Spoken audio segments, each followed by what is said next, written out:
everybody, and welcome back to my channel. In front of me here I have this Filofax refillable notebook.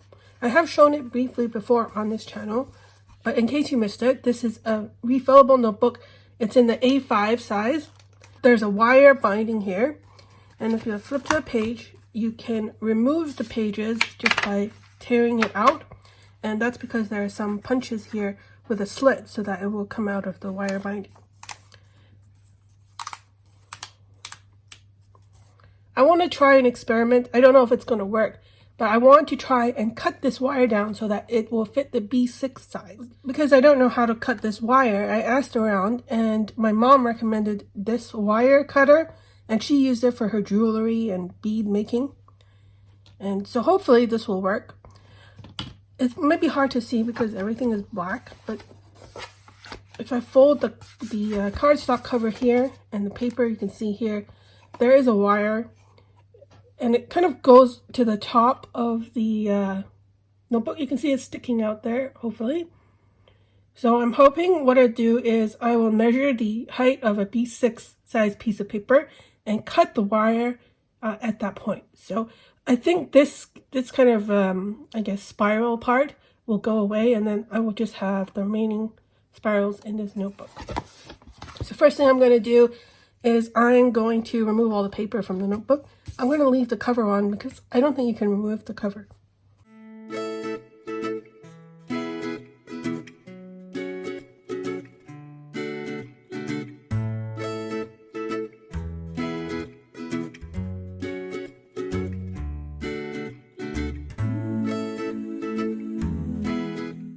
Here we are. The wire is now pretty much exposed, and so I want to cut somewhere here. So first I'm going to measure it.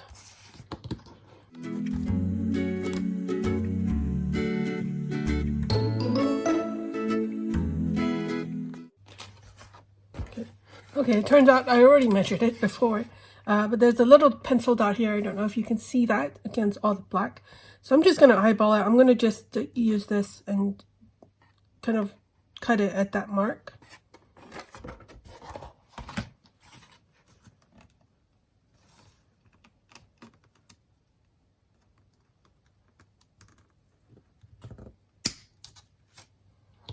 All right, that was pretty easy. It just went like that. And then now, I don't know if I can get this out of this cardstock. Maybe what I'll do is I'll cut the cover as well, and then this will be removed.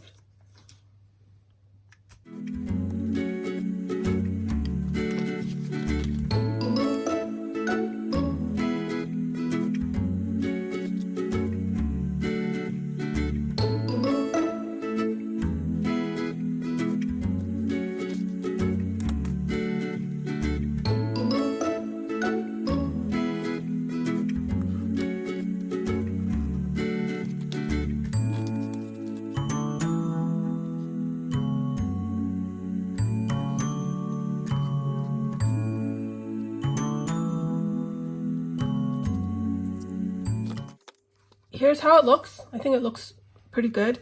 I'm going to have to trim down the cover some more to match the B6 size. And I was thinking about it. Maybe I have to think some more, but I don't know if I can actually remove the cover from this.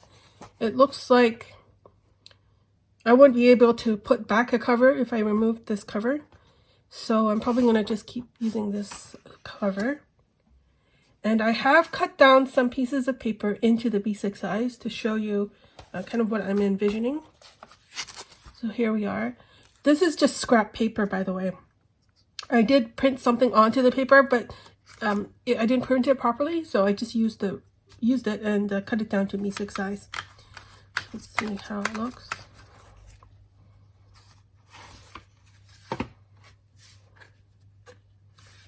Okay, maybe I have cut down the cover a little bit too much because it's now sticking out. I think that should be, actually I don't like it, but it will have to do. Oh, and also I did end up buying a punch to work with this notebook. You can see that the punching here, it's like a wine glass shape. I didn't get the one that's branded Filofax notebook. Like if you look at the front of the notebook, this is at the front of the refillable notebook. There's a punch here and it says in really small letters, so I don't know if you can see it, but it says Filofax notebook. Instead, the punch that I got is from MIRACLEBIND. I think the brand behind it is called BLUELINE, and this is the MIRACLEBIND punch. They're use the same system as Filofax notebook. I think BLUELINE bought Filofax or something like that. So this does work with the Filofax notebook. And the reason I got this one is because it was cheaper. I got it from Amazon and it was a warehouse deal, so it was 50% off. So that's why I ended up with this. I'm back. I had turned off my camera and stopped filming and went to cut down the side of this notebook. But I did realize something, and that was the reason why this paper sticks out so much. Or you can see the paper sticks out like this so much. And that is not anything to do with the measuring of this notebook. It's really to do with the punching of the paper inside it. So I forgot to mention before that now that I've cut this down to B6 size, the punching, when I punched this paper, I punched it still using the A5 size. So I punched it as if it was an A5 size piece of paper. And that makes a difference. Let's see. Because when I was trying to figure out what was wrong, I punched the other side of this piece of paper as well. And that's when I realized it. So if I go back to my A5 size refillable notebook, so this originally came with the notebook, you can see the punching as it was before. Try to look better like this. Yeah, something like this. So there's a gap between the punch and the edge of the paper, and a gap between the punch and the edge of the paper. Now they're supposed to be even. So this is even. But if I punch a B6 size piece of paper like this with the A5 size spacing, and I can line it up. So let's say, I'm using the black cover to show you. If you line up the edge of the B6 paper and the A5 paper, the spacing is the same. But now on the top of this, the gap between the hole punch here and the edge of the paper is smaller than on this side. And so when I put it inside this, when I put it inside the refillable notebook, I actually put it the wrong way. So if the shorter gap here is supposed to be on the top, and then the longer side is supposed to be on the bottom. So if I flip it around and put it this way, then it should line up. So the bottom of the edge of this paper is flush with the cover, and so is the top. And since you see this is a printout from the free printables from MAKSELIFE. So now that I have it in this way, where the shorter gap is here, I close it, and now it doesn't stick out. Or maybe it sticks out here. Hopefully you can see that on the back as well. And so that makes a difference. All right, so it's been over a week, and hopefully this is going to be the last part of the video. I have this here. I trimmed it down quite a bit. Here is the new size of the paper. And then here was the original size of the paper. And this one, the original being B6 size. So now the new size is a lot thinner. You can probably see it like that. The reason being, I wanted to make it so that it could fit in a B6 size cover as if it were a B6 notebook. So here I have a plastic kind of vinyl cover, which does fit B6 books. This happens to be from MUJI. You can see it says 2020. This was a dated planner. I've shown it. I think I used this for Animal Crossing before.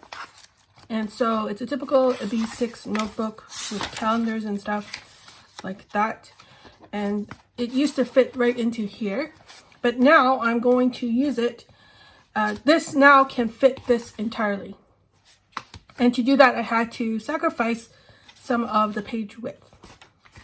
So let's see if I put in this new one, it should fit. And you can see that I've also cut down some of the Filofax paper that was originally in the notebook and cut it to size. This ended up strangely being exactly 4.75 inches. Let me just show you here. And then I realized 4.75 inches is the same as the personal wide paper size. Although this is taller than a personal wide height. So here I don't have a personal wide insert, but I do have a personal size insert. And that's just for reference. This one is from Filofax. You can see how much taller it is. So it's just a weird little custom size, somewhere in between personal wide, B6 slim, and B6, if you know any of those sizes. So what do I want to do with this notebook? I want to use it as a sort of temporary notebook. Since all of these pages are removable, I am kind of like how you can remove it, and then if I don't need it, I will throw it away. I'm realizing that I have a problem when I have bound notebooks like this. But then once I fill it up, I feel very reluctant to throw it away because it is in a bound notebook. So I'm hoping this will allow me to make notes and treat them as temporary, because I know I can take them out and throw them away or shred them. I'll likely shred them. Whereas if I had a book of notes, even if I'm never going to refer to the books again, I still feel like I want to keep it because it's been bound together. And I like this more than I like rings, as in the 6-hole punch rings for some reason. So that's where we're at. I have printed out some custom inserts for this. This is actually where I'm going to be putting my beauty inventory. I have made a video on how I did the beauty inventory, so it's pretty simple. I just write down the type of inventory that I have, like skincare, moisturizer, whatever, and then I list everything, and I just put a check mark whether it's a full-size bottle of skincare or sample size. And then it's pretty nice. I put these images from freepik.com on the background.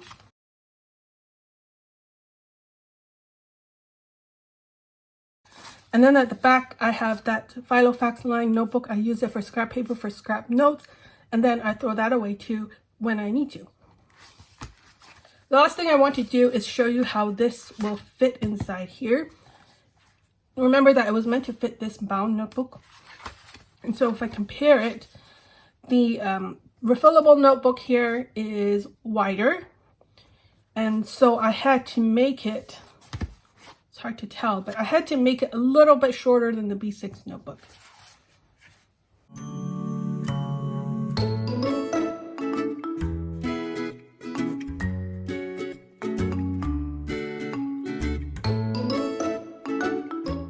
And there you have it. It looks a little bit awkward from this side because you can feel the wire here. And from the top, you can see where the, and from the top, here's what it looks like. And of course, when you open it, it does lay flat. You just have to push it a little bit to make sure it stays flat. So that's it for this video. I hope it gave you some ideas if you wanted to do something like this. Thank you very much for watching, and I'll see you in my next video. Bye.